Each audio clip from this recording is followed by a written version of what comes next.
Hello, and welcome. I'm April, the Nerdy Witch, and this is a Witchful Journey. How has the time change been treating everyone? Daylight savings always messes me up, but I keep reminding myself that we're almost at the end of winter. I live in a state where people love to ski. So I've heard a lot of people lately saying that they wish winter was longer. But I'm sorry. I'm over it.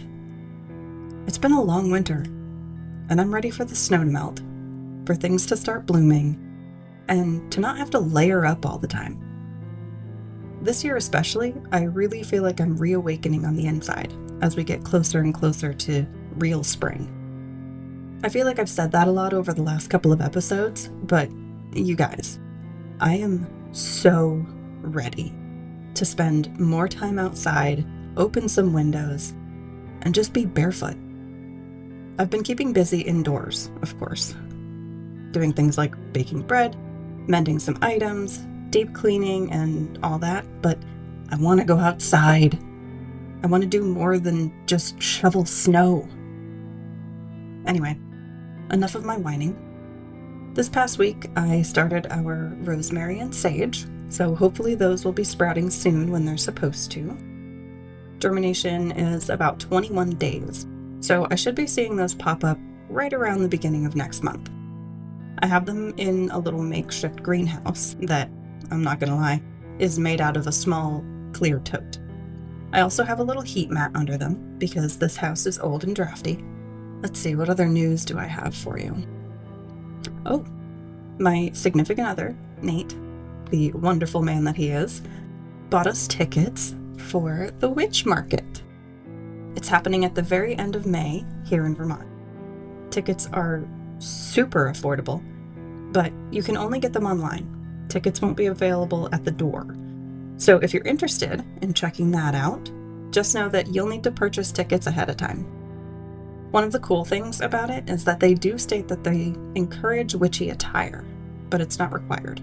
So I'm not only looking forward to the actual market itself, but also seeing what people end up wearing. I already have my outfit picked out. So I think that's all the new stuff that I have for you at the moment.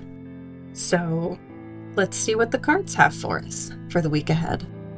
Today, we're using the Tarot of the Shadow Realm by Earth Moon Magic.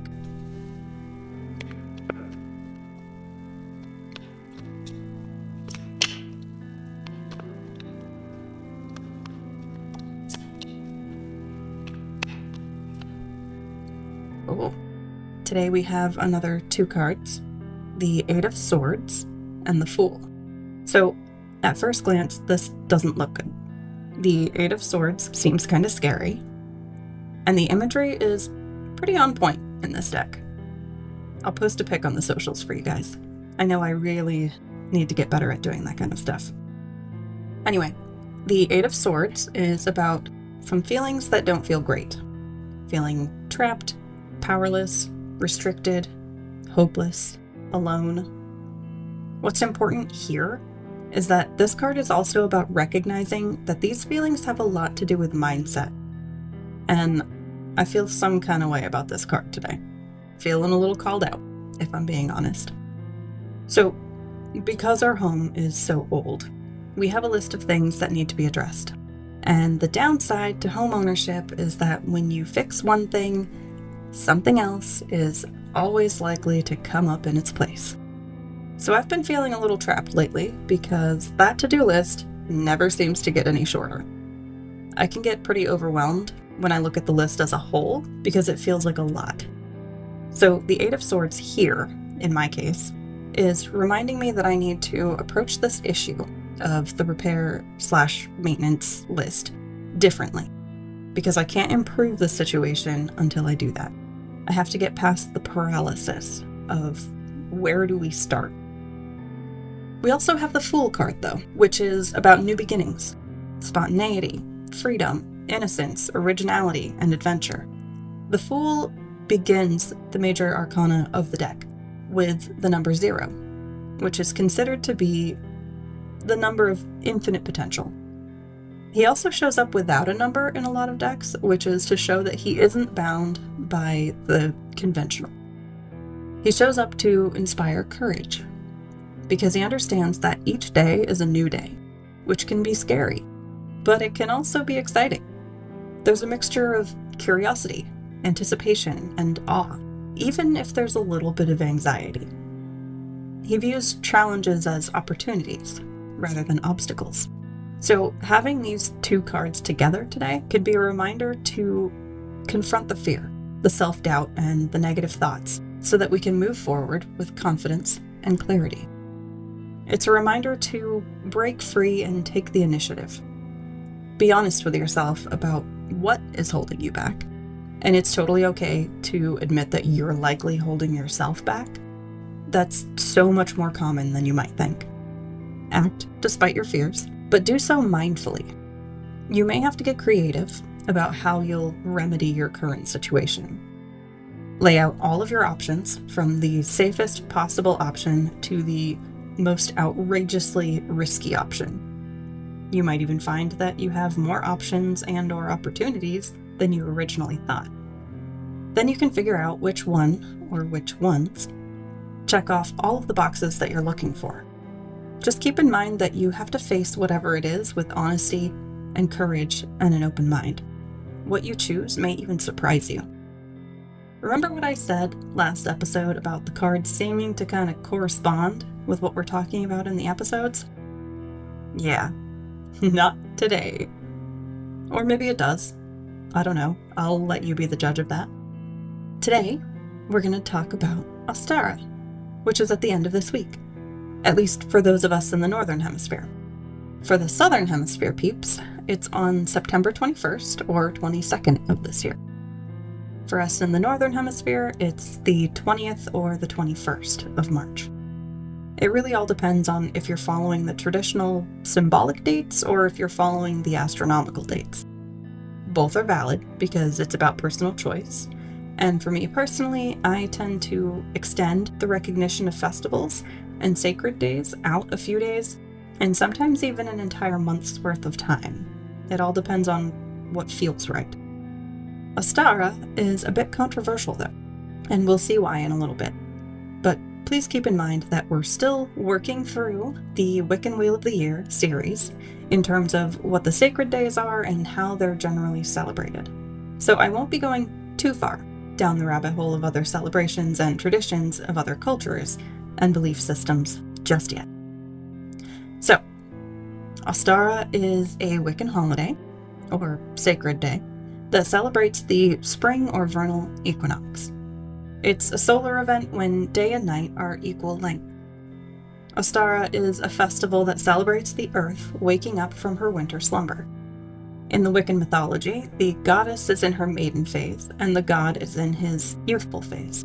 His power grows as the sun gets stronger in the sky. It's a time to celebrate the strengthening of the sun, the return of warmth, and the stirring of energy, especially spring energy. It symbolizes renewal, fertility, rebirth, the promise of abundance, and balance. Now, this may sound kind of familiar, as Imbolc celebrates most of these things. So if you're not Wiccan and only loosely follow the Wheel of the Year calendar and still wish to celebrate this time of year, then you can absolutely celebrate it simply as the spring or vernal equinox. Or if you celebrate Imbolc, you can kind of look at Ostara as kind of a continuation of Imbolc. Personally, I don't really celebrate Ostara per se, but I do like to celebrate the equinox. There are a lot of spring celebrations around the world that have similarities and tend to overlap to some degree, so it's not like Ostara is even the only holiday around this time. So what's the story with Ostara anyway? What makes it so controversial? If you search the internet, one of the first things that you'll see is repetitive info about the origin of Ostara, which is this. The word Ostara comes from the Anglo-Saxon or Germanic goddess named Jostra, Istra, or Aista. This goddess represents spring, renewal, dawn, morning, fertility, and new beginnings. She is first mentioned in the Venerable Bede's work, The Reckoning of Time, in the 8th century. He wrote that pagans held feasts in her honor during the month that was named after her. And I'm going to try to pronounce this. Ostermonat, which is Old English for the month of April. In Old High German, it's Ostara, I think. I don't speak German. Now, there has been some debate over whether or not Bede invented this goddess, intentionally or not, when writing his work. Today, it's generally accepted by scholars that she was a genuine goddess. Not just because Jakob Grimm mentions Ostara in his 19th century work, speculating that Ostara is the Germanic goddess of dawn and spring, and a translation of the Old English Jostra, but also because over time, by way of linguistic reconstruction, it's been determined that they derive from the Proto-Germanic word ostro. Long etymology made short, Jostra or Ostara is a distant cognate of numerous dawn and spring-related goddesses dating as far back as the late Neolithic Age.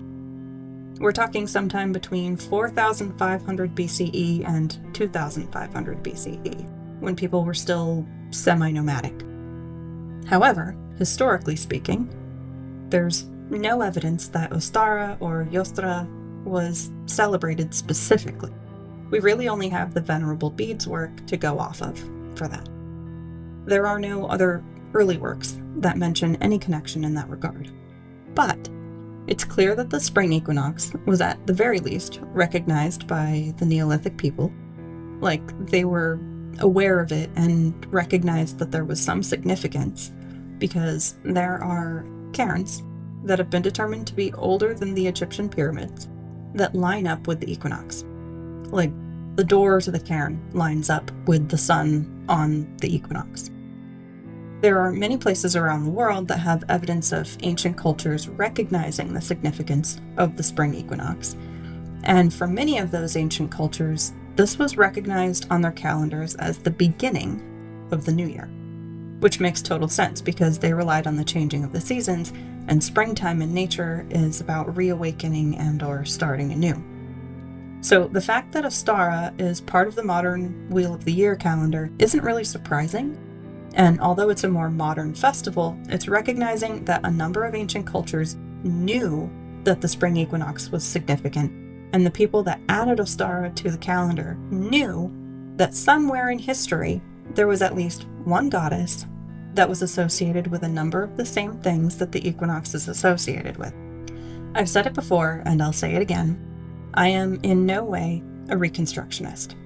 I just like to know where celebrations and festivals and the like stem from. We obviously have very little first-hand information on what was actually practiced in ancient times, and we can only take what we know, meaning archaeological findings and any primary sources that may or may not have been written with a motive in mind, and kind of speculate from there. We have no way of truly knowing without actually being there and talking with the very people Bede wrote about. So I don't take issue with modern pagan paths like Wicca and Neo-Druidry adding Ostara to the calendar. Not all Neo-Druids have added it to their calendar, but many have. And from what I understand, not all Wiccans have Ostara as part of their Wheel of the Year either. But anyway, I personally don't take any issue with it because the world is vastly different today than it was 2,000 years ago, much less 4,000 years ago. Unless we have a time machine, we're never going to know everything that there was to know about what was practiced and how, who was worshipped and when, what deities were a big deal and which ones just got much quieter offerings rather than large celebrations. We're pretty sure we know some, but we'll never know all of it. What I'm trying to say is, celebrate how you want to celebrate. Or don't celebrate. That's a personal choice that only you can make. Just because I'm talking about it right now does not mean that you have to do it. If you do want to celebrate, Ostara is a powerful time for balance and renewal. Not just in nature and our lives, but also in terms of your craft and the magic you work. Much of the celebrations center around feasting, bonfires, and rituals to welcome the return of the sun and the renewal of life. This is one of those festivals that kind of requires a deeply personal touch, since renewal looks different for everyone. So, what are we looking at for symbols? They'll probably remind you of something. Rabbits and hares are symbols of fertility, the cycles of life, abundance, and renewal. It seems that there was a belief at one point that hares laid eggs. Spoiler alert, the possible and probable basis for the Easter Bunny. Because hares rest and rear their young in little shallow hollows that are similar to nests that are built by birds like lapwings and plovers, who build their nests on open grassland at ground level. Eggs are a symbol of renewal, fertility, blessings that are coming, the infinite potential for life, and protection. Eggs are often dyed or decorated at this time, and we'll come back to the eggs when we talk about ways to celebrate. Baby chicks signify new life and the fragile beauty of new beginnings.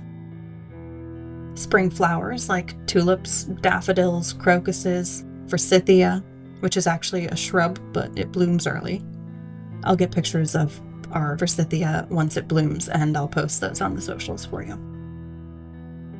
Woven baskets represent the gathering of blessings, and it's a type of vessel which represents the nurturing of future abundance. Seeds are a big part of Ostara and super powerful. They represent growth and potential, as well as the cycle of life and the transformation that takes place in the springtime. Butterflies are another symbol of transformation and rebirth, because butterflies have to go through their caterpillar stage and then the chrysalis stage before they become butterflies. And then, of course, the sun and the moon, because we're talking about the vernal equinox or the spring equinox. And again, balance and harmony. So what colors are generally used during Ostara? Generally, soft colors are used to represent the festival. Think pastels. Colors like pink, the gentle energy of renewal, compassion, love, and for creating a loving environment. Yellow, for creativity, joy, happiness, brightness, the sun, manifestation. Purple, for spiritual growth, transformation, ambition, and protection. Green, for growth, fertility, fresh awakening of the earth, prosperity, and connection to nature. And then we have white, as in all of the festivals, I think. I think all of the festivals have white included as a color. For balance, harmony, purity, new beginnings, and protection. You can use the symbols and colors however you want within your practice and personal celebration. Either incorporate them into an Ostara altar, craft some items that you wish to use in your practice, or incorporate them into your spells for Ostara. You've probably noticed that a lot of the symbolism and colors are pretty similar to the Christian Easter holiday. Trust me, I'm not ignoring that. And this is another area where some of the controversy comes from. Did Ostara come before Easter, or did Easter come before Ostara? We're not going to get into that today, but it is something that we'll take a look at down the road. So, moving on. Whether you're new to the craft, new to incorporating celebrations into your practice, or you've been practicing for some time and you're just looking for some fresh ideas on what you can do to celebrate this Ostara, we're going to dive into a bunch of ways to celebrate. This is honestly always my favorite part, and as usual, if you think you may want to write any of this down, pause here and go get a notebook and a writing utensil. Got 'em? Okay, so eggs. There's so much that you can do with eggs. You can write an intention on them and bury it. For this, it doesn't really matter what color egg you use, but raw white eggs are used most frequently. Using a marker or paint or a pen, write your intention on the egg. It can be for either manifesting or releasing. That's up to you. You can use color magic or symbols on the egg that represent your intention. Hold the egg in your hands and visualize your intention filling the egg, almost like you're recharging a battery. Say your intention out loud as well, if you're comfortable with doing that. and then bury the egg in your garden or in a pot of soil and plant a seed above it. The seed symbolizes the growth that will come from what you've put into the egg. You can dye the eggs or decorate them. Now, there's a few ways to go about this. You can either hard boil them so that they can be a snack for later, or you can poke a small hole into the shell at either end of the egg and empty it out. If you want to hollow out the eggs, check out SierraNevadaJourneys.org. They have a page for how to empty an egg without cracking it. I'll do my best to remember to add that link to the show notes. In terms of dyeing the eggs, try using natural ingredients like beets for pink, red cabbage for blue or teal, onion skins for brown or orange, and turmeric for yellow. You can use wax and a toothpick to make symbols, or use leaves and small flowers pressed against the shell, and then carefully wrap them in some kind of thin netting, like a nylon stocking or something, and secure it with either a rubber band or some twine. And then dye the egg to get the symbols and the designs to stand out. You can easily find instructions for making natural egg dye on the internet if that's something you haven't tried before. I will note that it does take longer to dye eggs when using natural ingredients, so make sure to set aside plenty of time if this is the route you want to take. Obviously, hard-boiled eggs you'll want to keep refrigerated. If they're hollow, you can carefully thread some string or embroidery floss through them and hang them up afterwards. You can make egg-centered foods like a quiche, scrambled eggs, deviled eggs, omelets, frittatas, egg salad, French toast, or egg in a hole, which is eggs fried into a hole in a slice of bread, if that makes sense.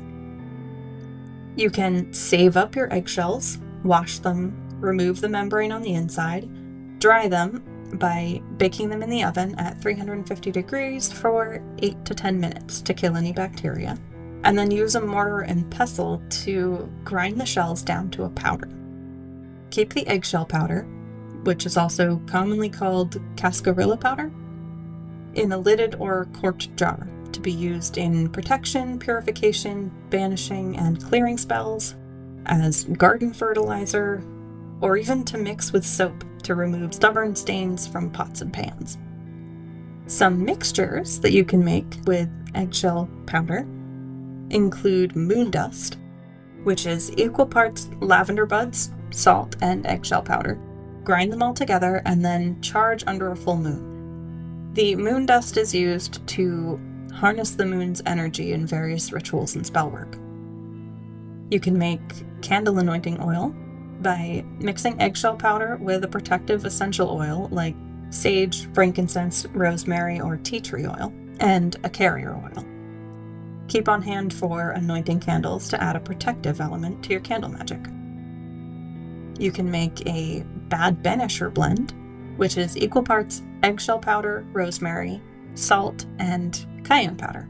Grind all of them together and sprinkle across thresholds and windowsills to prevent negative energy and/or malevolent spirits from entering your home. Or you can make black witch's salt, which is equal parts eggshell powder, sea salt, black pepper, and ash. Grind together into a fine powder and add more black pepper if you need. You want to make it really, really dark. And store it in an airtight container.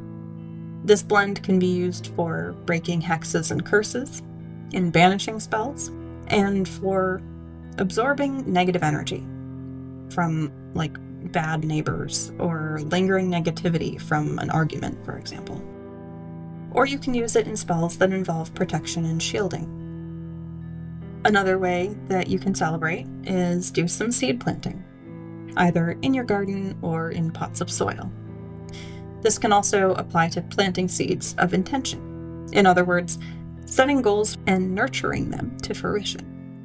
You can even combine the two and fill some seeds with your intention or goals, and then plant them in soil and nurture them while nurturing your goals at the same time. You can do some fire magic.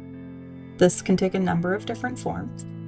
If you're like me and save glass jars and tins from small candles so you can make more candles, this is a good time to use a couple of them to make some activation candles. You'll need some candle wicks, a pound or so of beeswax pellets, essential oils of ginger, rosemary, and cinnamon, powdered dragon's blood incense, cinnamon powder, and ginger powder. A double boiler would be helpful here because it's much easier to melt beeswax in a double boiler. But either way, once the beeswax is melted, add 9 drops each of the ginger and rosemary essential oils and 18 drops of the cinnamon essential oil. Stir it up and then carefully pour the wax into your prepared jars with the candle wicks in them. Combine the dragon's blood incense, the cinnamon powder, and the ginger powder. Once the candle wax is mostly solid, sprinkle a few pinches of the powder on top of the wax. If you happen to have citrine, carnelian, or garnet chips, feel free to add a couple of those to the top of the candle as well. Everything in these candles is about fire energy, and they can be used for candle magic involving motivation, willpower, bringing in passion, energizing, and facilitating transformation. You can also do a releasing spell. Get a piece of paper and something to write with, light a candle, write down one thing that you wish to let go of, fold the paper away from you, and burn the paper using the candle flame. You may want a fire-safe dish to put this in so you don't burn your fingers after you light it. Or you can sit outside and watch the sunrise, welcoming the sun and thanking it for the abundance that will come as spring turns to summer. You can also ask the sun to burn away something that no longer serves you, whether you know what that thing is or not. Another way to celebrate is to go for a nature walk. Maybe even take a journal with you and write down anything that catches your attention or anything that you notice while you're observing what's around you during your walk. You can take a sketchbook with you too, if you feel like sitting down to draw something from nature or something that is inspired by your walk. You can also do some seasonal cooking, and some ideas would be ham and cheese, twice baked potatoes. If you're thinking I'm going to be handing out some super duper healthy ideas here, you're mistaken. I love food, and ham is a symbol of prosperity and abundance. If you look online, Awesome on 20 has a recipe for orzo pasta with bacon and peas, which sounds delicious, and peas are a symbol of abundance. It's also super quick and easy for when you don't have a whole lot of time. Potato leek soup is another delicious choice, especially when you have some homemade bread to dip into it. So good. And leeks represent the return of life. And you can also make some glazed carrots that are also so delicious. And they also help bring some masculine energy to the table to help balance those energies. You can also make a spring-themed mobile that you can hang up either in your home or outside on your porch if you have one. It can be made from twigs and branches that you gathered from outside, dried grass, feathers, hollowed out eggshells, flowers made out of felt, leaves, whatever you feel like using. Or you can do some spring cleaning, which is another way to help remove old and stagnant energy from your home and allow the fresh spring energy to come in. Thanks so much for tuning in and hanging out with me today. If you enjoyed this episode and don't want to miss out on future episodes, hit those like and follow buttons. We've taken a look at the minor arcana in the past, and now it's time to finish off the deck. In the next episode, we're going to dive into the major arcana of tarot. I can't wait to share it with you. In the meantime, you can find me on Facebook, Witchful Journey Podcast, on Instagram at _witchful_journey, on BlueSky at awitchfuljourney.bsky.social, and on YouTube, A Witchful Journey. I enjoy hearing from listeners, so if you pop in, say hi, leave me a rating and a review. It helps me out a lot because it helps boost the podcast so more similarly interested peeps can find me. If you feel called to contribute, donate, or buy my next podcast coffee, whatever you want to call it, check out A Witchful Journey on Ko-fi.com. That's ko-fi.com. And as always, you can send me stories and experiences at awitchfuljourney@gmail.com. I'm April, and we are on Witchful Journey.